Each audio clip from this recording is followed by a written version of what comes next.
Today I'm gonna be showing you how I remade Cuphead in Super Mario Odyssey by using some of the coolest mods I've ever made. Let's get into it. So in case you're wondering how I realized this project, I basically took 3D models of Cuphead that I found online on this platform and then imported them into Super Mario Odyssey by replacing already existing items of the game. My plan was to first make a playable character alongside a custom moveset for him. Then I wanted to add Inkle Isle Part 1 to 3 and finish off by adding not all but some of my favorite bosses from the game. So as I said, the first thing I did was make a playable Cuphead. To do so, I took the model of the Mii outfit from Super Smash Bros. Ultimate and used Blender to transfer Mario's animations into the model. This time I made sure that he wouldn't be T-posing like Peppino from my previous mod. I had a few issues to fix after importing the model, but quickly enough I was able to get a 3D playable Cuphead. I was ready to create a custom moveset for him, but then I realized that I forgot something very important. You see, just like in most Mario games, but somehow not in Mario Odyssey, we have the ability to play as Cuphead, the main character, but also as his little brother, Mugman. In addition to that, if you go into the Equip menu and enable the Cookie Charm, you are able to play as Mrs. Chalice, who is actually the character of the DLC. So with that in mind, I decided to add those 2 extra characters to my mod. For Mugman, I simply remastered Cuphead's model and retextured it so that he would have the correct colors. For Mrs. Chalice, I used this amazing model and repeated the same process of transferring Mario's animations into the model with Blender. And just like that, all 3 Cuphead characters had been added to my mod. Now if you want to know what I did with Cappy, I simply changed his color so that it would be matching the character you are playing with. So red for Cuphead, blue for Mugman, and yellow for Mrs. Chalice. Now, for the moveset. You have to keep in mind that I've got absolutely zero knowledge about programming whatsoever, so unfortunately I had to cut off most of Cuphead's main abilities like parrying, shooting with a gun, or even smoke dashing. However, I was still able to change a few things to make a custom moveset for Cuphead. First off, I've made it so when he jumps, he gets into this rolling animation just like in the original game. After that, I wanted to implement the ability to change directions without losing speed, so I completely got rid of the braking animation. To my surprise, it somewhat worked. And finally, for the super, I've made it so Cuphead becomes invincible for a few seconds. I gave this moveset to Mugman, but changed a few things for Mrs. Chalice. I got rid of the jump rolling animation and gave her the ability to double jump. Her super was essentially the same as Cuphead, except that it didn't last as long. Now with the movesets done, I changed the layout of the game to make things even better. In the pause menu, I replaced Mario's face with the character you are playing with. Also on the top left of the screen, I replaced Mario Odyssey's logo with this remake of Cuphead's. And now with all that done, I was ready to add Inkle Isle to the mod. Fortunately for me, when I looked up for a model of the map, I stumbled across these 4 amazing models which altogether represented Inkle Isle Part 1 to 3.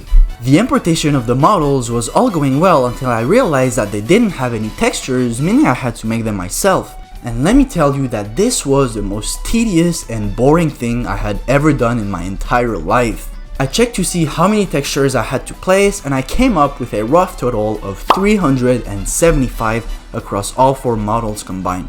And let me assure you, that did take a while to make. But after several hours of dedication and resilience, I forgot to save my work.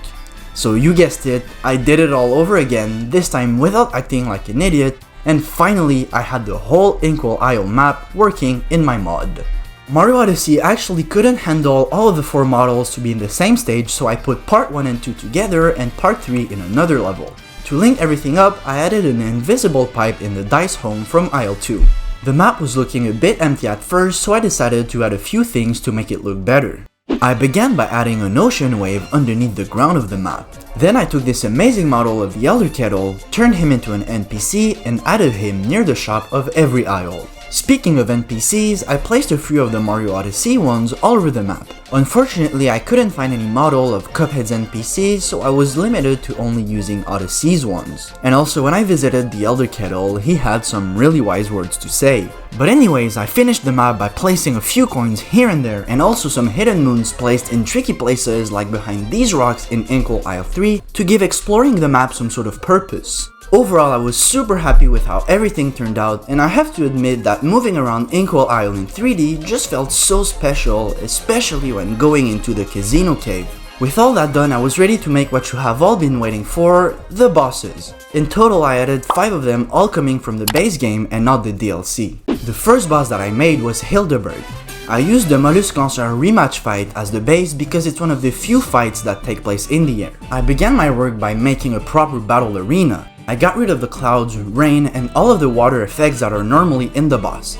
I then replaced the sky background with the moon one. After that, I replaced the gun chain with Cuphead's plane since this boss obviously requires you to use the plane. I also kept the water jet because I figured it would look better with it than without.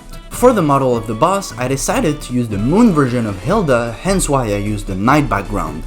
For the fight itself, I wanted to add some sort of reference to the early phases of Hilda Berg while also keeping it accurate to the moon part, so I made her throw these hot projectiles and also these big yellow rotating stars. For this attack, I placed laserdisc generators all over the map and made sure that they would trigger one another during the whole entire fight. To finish everything up, I added a warp zone in the hub world that led to this room, which contained a custom painting of Hilda Berg that brings Cuphead to the fight. The second boss that I added was the Devil. I picked the Knuckle Tech fight as the base and replaced him with an angry looking face of the Devil. I also made the hands black and removed all of the jewelry that was on them. You might have already guessed it, but my goal here was to recreate the second face of the final boss. For the arena itself, I felt like it was already looking like the original one, so I kept the background how it was. However, I completely got rid of the ground and replaced it with these rocky platforms, which were meant to be the ones from the original game. Just like for Hilda Berg, I wanted to implement the attacks of the first phase. I chose the one where the devil's minions start running after you and the one where he turns into a goat and tries to crush you with his legs and arms. To add the first attack, I added generators on some of the platforms which spawned these little monster guys. For the second attack, I replaced the eel with the devil's arm and made it come out of the ground at random places and random moments during the fight. Once again, I finished everything up by adding a portal in the hub world that led to a room with a custom painting of the fight. The third boss that I added was the one I believe is the hardest in the game, Dr. Kahl's robot. Sorry King Dice, but you were way too easy for me. My original plan was to replace Torque Drift with Kahl's robot, but when I did so, the game crashed. So instead I used Pure as a base boss, and as I was making it, I realized that it wasn't actually too bad of a choice. The poison attack could be compared to the robot's laser and the shell attack could be compared to this one from the second phase. For Dr. Kahl himself, I simply put him over the UFO thing from the dark side as it was the only flying enemy I could think of. I also made him throw bolts and screws rather than spike balls. Now for the layout, I went into this stage from the Cloud Kingdom and transformed it into a proper battle arena by adding the background of Bowser's World and placing the boss ground from the dragon fight. On the side of the arena, I added a bullet blaster that shot the #1 most annoying enemy in Cuphead. Again, I made a custom painting room which could be accessed from the hub world. Overall, this fight was super chaotic, which was exactly what I had intended to do.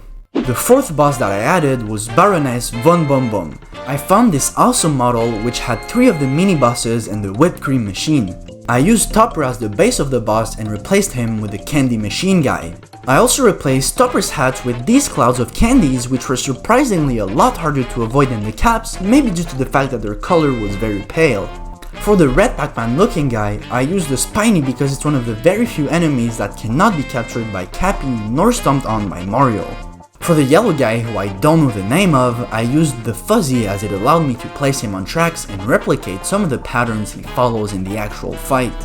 And finally, for the whipped cream machine, I used the tank because it shoots bullets towards the player just like in the second phase of the boss. Now you see, fighting a tank or a Spiny alone is way too easy.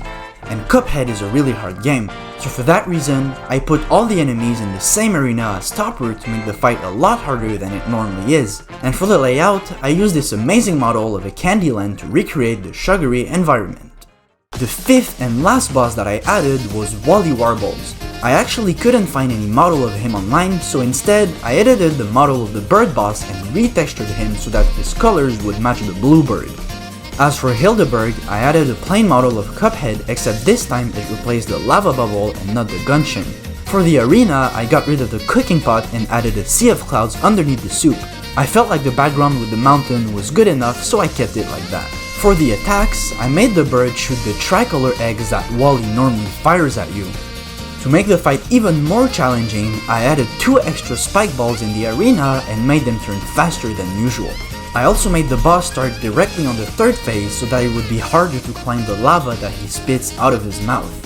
Again, a warp zone was added in the hub world, which led to a room with a custom painting of the fight.